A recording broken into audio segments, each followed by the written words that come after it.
Welcome to The Wellness Show, a podcast on health and wealth. I'm your host, Tyhson Banighen, the founder of the Extraordinary Healing Arts Academy. Join me as we get the latest insight, tips, and strategies from wellness providers, coaches, and successful, heart-centered entrepreneurs, and much, much more.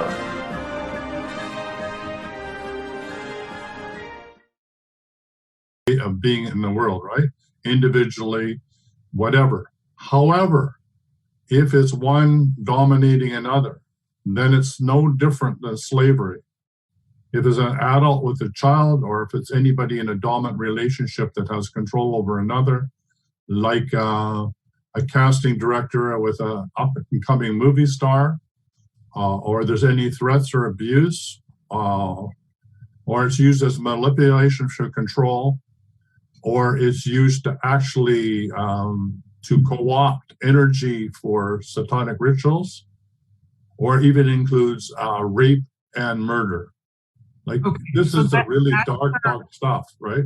That's the point on where you can go down there's two pillars. There's the dark pillar, and then there's a light pillar. Exactly. And so that would be the dark pillar. But like with two men together, two women, or masturbation, my understanding of it is that you're able to do half the Kundalini, but you're not going to get the full effect of when a man and a woman come together, the full Kundalini, the full enlightenment. So when Mary Magdalene and Jesus came together, they had this Kundalini rising between them.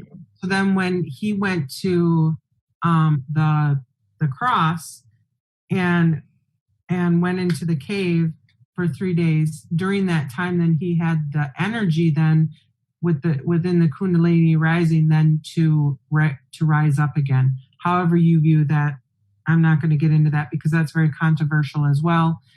But however you view that's why Mary Magdalene and Jesus came together.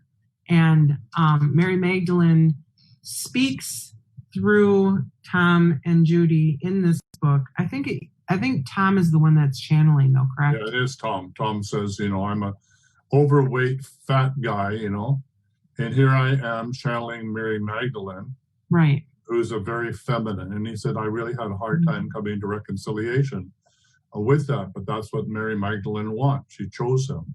Right. The beautiful thing about Tom Kenyon is he has a voice that it can tone on 4 different octaves. He has the most incredible range. And so when he does chant, and he was doing this during the workshop, and he calls in Ariel and Samuel and all the archangels and the seraphim, they all show up. You can feel it in the room. Like he literally tones, and I'm getting shivers even thinking about it, and the whole room is vibrating with this angelic. So he's demonstrating on the highest level through sound what a sacred marriage is vibrationally when you call that all unto yourself, which is that love for Divine Mother, that love for Gaia, that love for your partner, that love for all the angels, that love for being alive, that love for having the perfect partner. When all of that comes into synchronicity, the angels sing.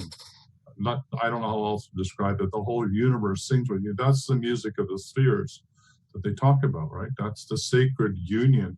That's the orgasmic creation of heaven on earth in that moment. That's why the choirs of heaven sing, right? Because it's harmonics. We're all in harmonics all the way up and all the way down. And when we're in that harmonic accord, then we are gifted absolutely everything. We were talking about this yesterday around prosperity and abundance. When you have that harmonic accord from the top to the bottom, individually, collectively, society, globally, you have heaven on earth. It just manifests with no effort whatsoever. Absolutely.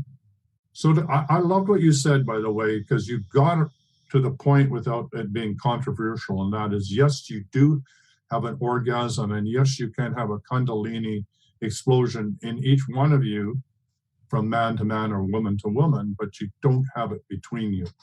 And I know that can be radical. And if you do it in a dominant way, You're the one that can have the orgasm, but it's reversed, right? Yeah. In a control, and you are literally sucking the life blood out of the one that you are literally raping. And I need to be clear, you are raping that other person. Exactly. Right. Yeah. So there you are. So Oz says, any tips on how to attract the perfect partner other than working on yourself to be the perfect partner to your perfect partner? Well, let's define perfect. Because I don't know if that really exists. How about the partner in which you can achieve this? I would say that in the sex magic, one would need to have someone who is a spiritually vibrating on the same level, or somebody who's at least willing to look at the breath and the energy and know how to move energy, have a little bit of an understanding of that, and also the energetics outside of even touching one another. So there's a lot that goes into this. The energy growing together. And I think that's true, is that, Oz, that you said, the willingness to grow together, that we're always going to grow in a relationship and we're always going to be working on it. But we have space for each other to do that, right? We create a safe space. So the universal love that we have, or the unconditional love we have from Creator, that we can't do anything wrong, or there's no judgment, let's put it that way, we can't get it wrong.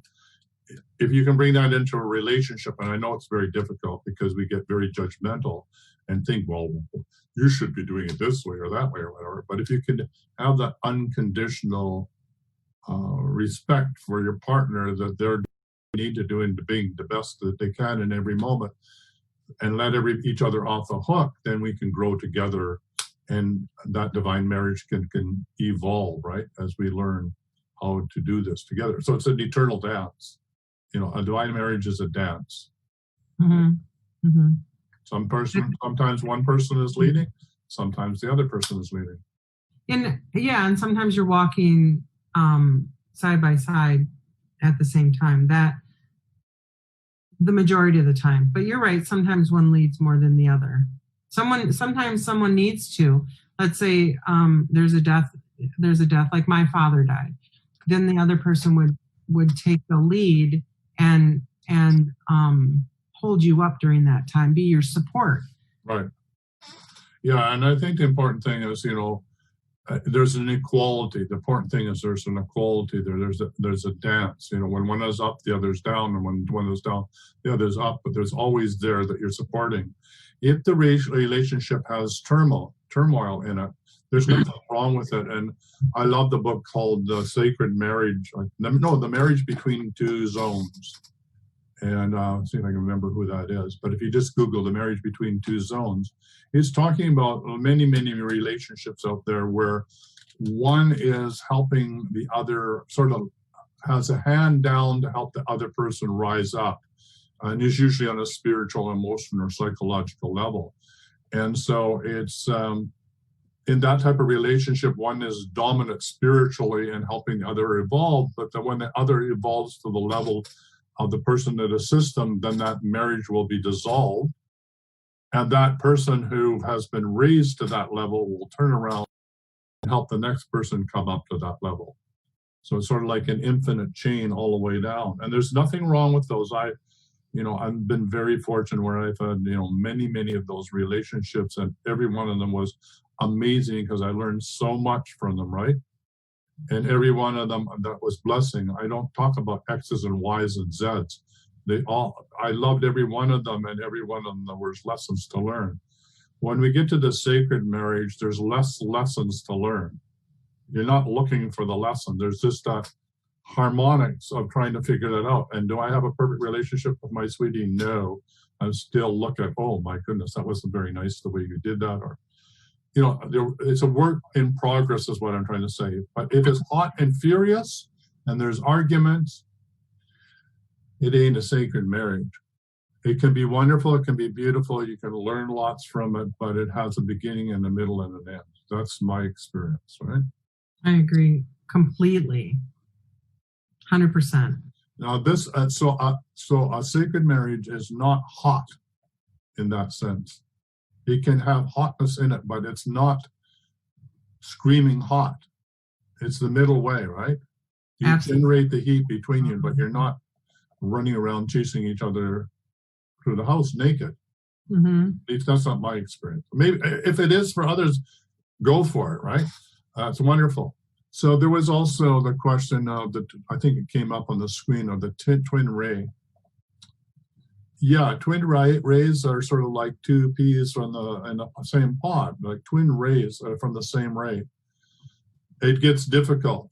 Not impossible, but it's more of a learning relationship in my experience. So, for example, he stopped. We got. So I was playing my mummy role. She was playing the mummy role for me, and I was playing the daddy role for her.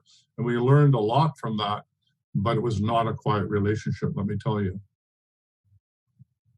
Okay, so he says, do you guys agree that when the soul originally was created, the separation happened as we embarked?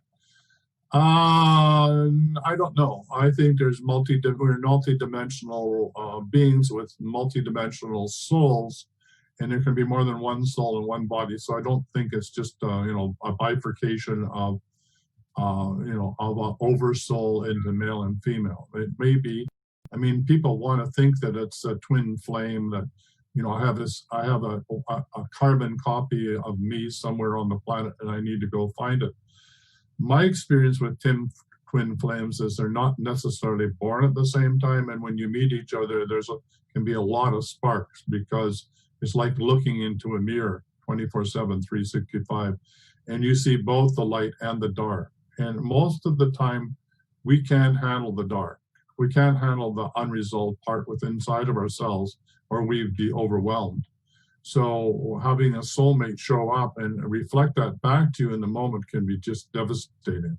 Yeah, I did. I went through that. It's very, very, it's either super loving and caring and compassionate and all of the good stuff, or it's horribly, to me, it felt very abusive too. Oh.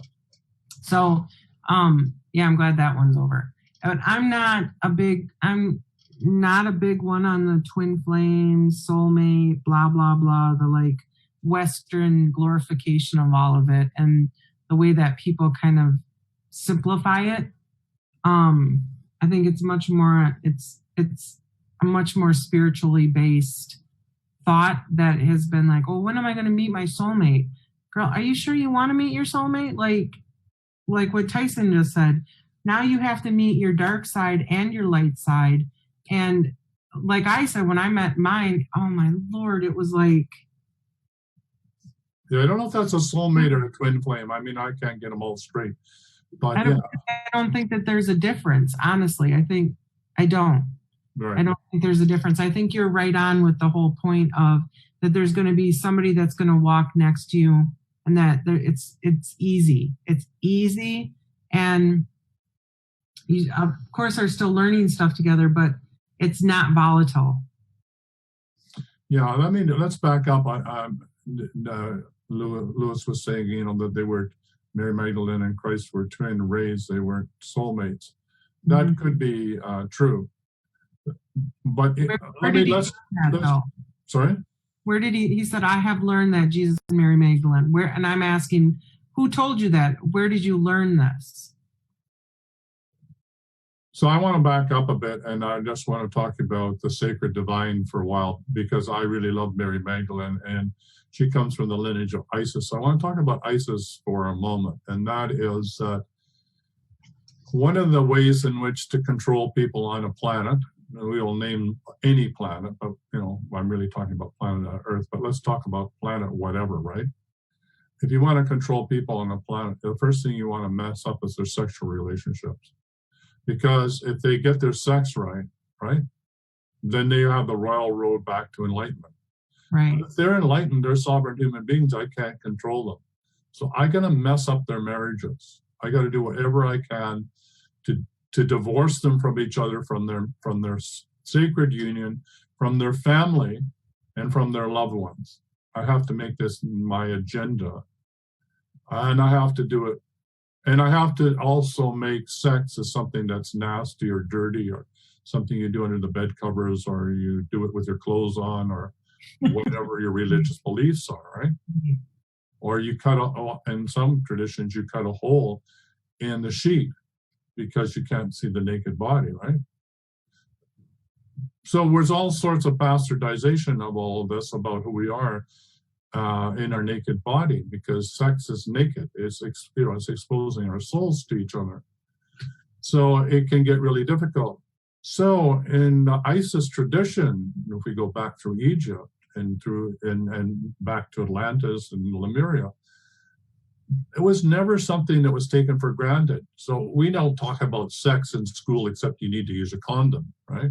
And good girls don't do that, or whatever the hell the story is at the moment, right? Or you can get gonorrhea or sexually transmitted diseases. But in the time of Isis, if you were on a spiritual path, you went to the Isis temple as a young man, and you had sex. But you had sex in one of the followers of Isis, and you were taught how to do it properly. This is not something that was left to your imagination or to pornography or to the kid down the block or nasty jokes or dirty pictures. This was something that was sacred, that you were taught how to do this by a woman who knew how to do it properly, because she wanted, her sacred responsibility was to activate the man to understand his sexuality and the role he was supposed to play in a divine marriage. And therein lies the power of the woman, and why it's been so brutalized over the centuries. Exactly, because if we could take away that, then we can relegate women to being subjugated, right? Then we can turn around and do the same thing with Mother Earth, right? If Mother Earth is a living, divine feminine, right, a creative force, which she is, then how can we then rape her, pillage her? How can we extract what we do from her? How come we can abuse her and get away with it? We can't. So we have to treat her as inert, as something dead, as not alive, so that we do what we do. I mean, it's gross. It totally is. I mean, that's what I wrote about. When we divorce ourselves from nature, we divorce ourselves from our own inner nature. We create alienation in the world, and everything we create in the world, social, politically, sexually, is all a deviation from the truth, out of harmony with the creative force, which is the evolution of consciousness, which comes from Divine Mother and Mother Gaia. And when we're in disharmony, we're in disharmony of ourselves. Why do we think we have discord?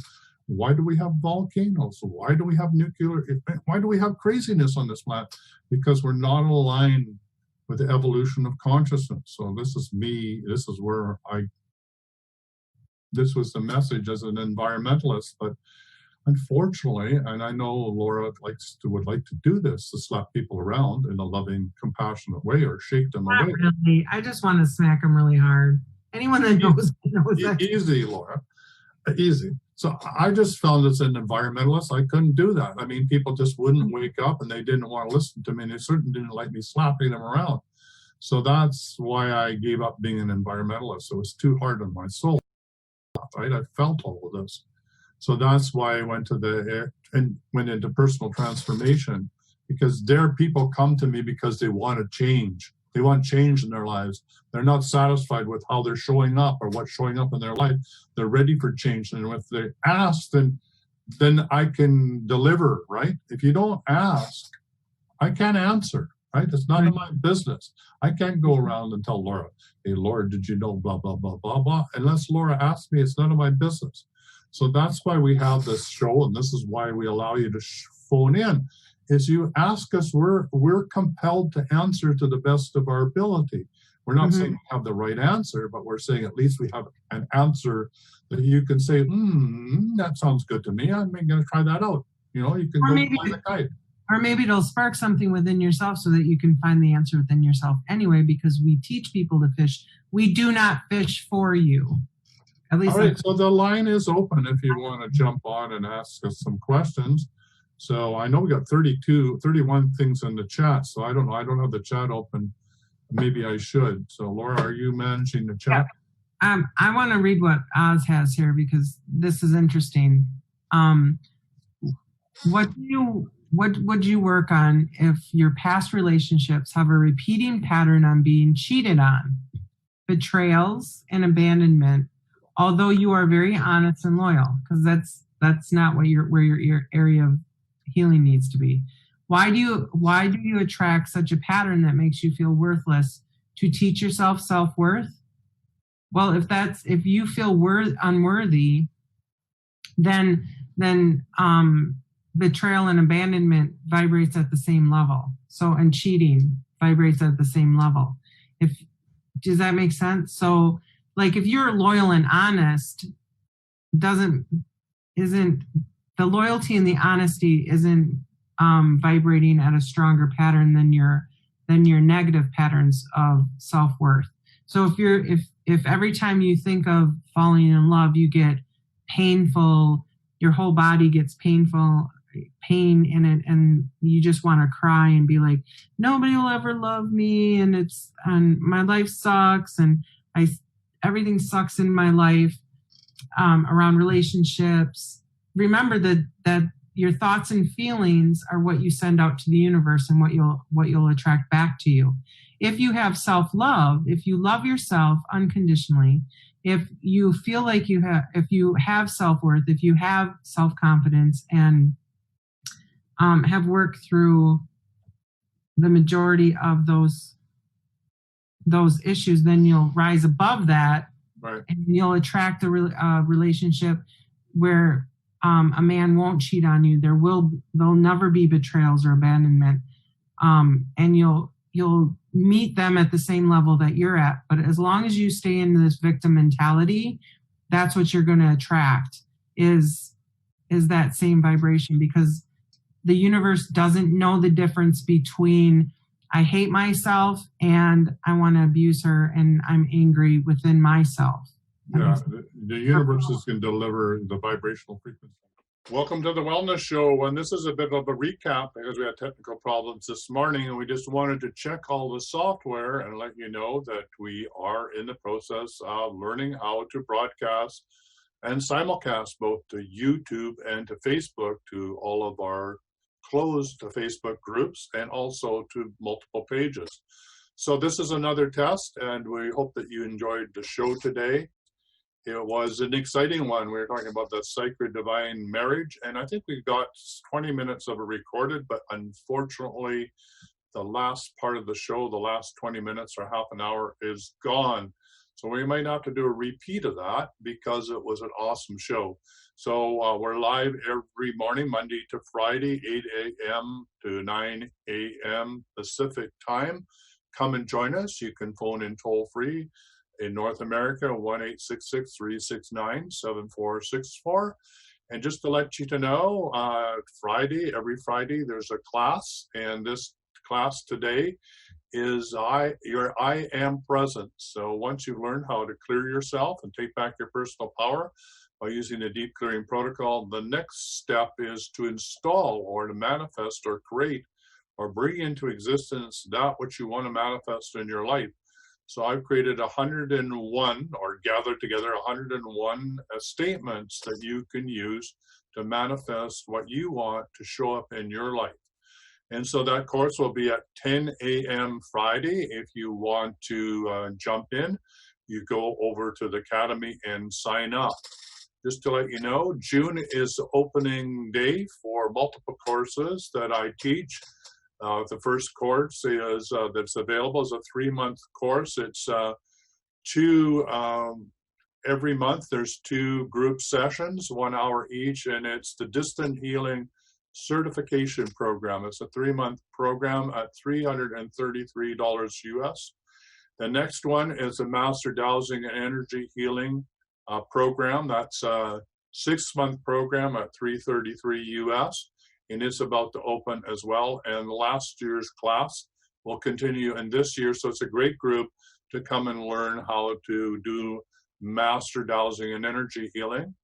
Also the geomancy course, which is how to work with angels, elementals, how to do ceremony in the landscape, how to create sacred sites, how to do standing stones, how to attune to Mother Nature, how to tune into the landscape divas, how to work with the elements in your garden, how to clear houses in the landscape, and much, much more. That's a 12-month course, and there's one branch for each of the month to make up the full tree of geomancy, which has 12 branches, which I'm really excited to teach. And it's from another master dowser who also teaches geomancy, and I asked permission to use his course outline, which he said, yes, by all means, go ahead. His name is Feather Anderson, so I'm really excited to teach this course using the format he's provided. And so that's 3 courses that are about to open up. And one more, the last one that's opening up is Holistic Exorcism. So if you're afraid of things that go bump in the night or things that are in your energy field, ghosts, demons, the devil incarnate, or a second cousin, and you're having those sort of problems, and I've already done the deep clearing and want to go deeper into this to learn how to clear yourself and also to clear your loved ones and your clients, then that course is one that you could sign up for as well. We're using John Living's Holistic Exorcism as the basis for this course, which includes video instruction as well. So those are the courses all opening up, and some of them will be, once we start, they won't reopen for another 3 months, and then another 6 months, and another 12 months. So now's the time to jump on board and join us for the next go-round of classes. So that's it for now. Hoping that all this technology is working, and don't forget to join us live on the Wellness Show from Monday to Friday, 8 a.m. Pacific time to 9 a.m. and get your questions answered around dowsing, energy healing, what's up on planet Earth, and what's up in your life. So join us. Bye for now. For quality online wellness products, courses, and services, visit our sponsors, thewellnessstore.ca and the Extraordinary Healing Arts Academy located at thewellnessacademy.ca. To stay in touch, visit us at thewellnessshow.ca. And until next time, be healthy, wealthy, and wise.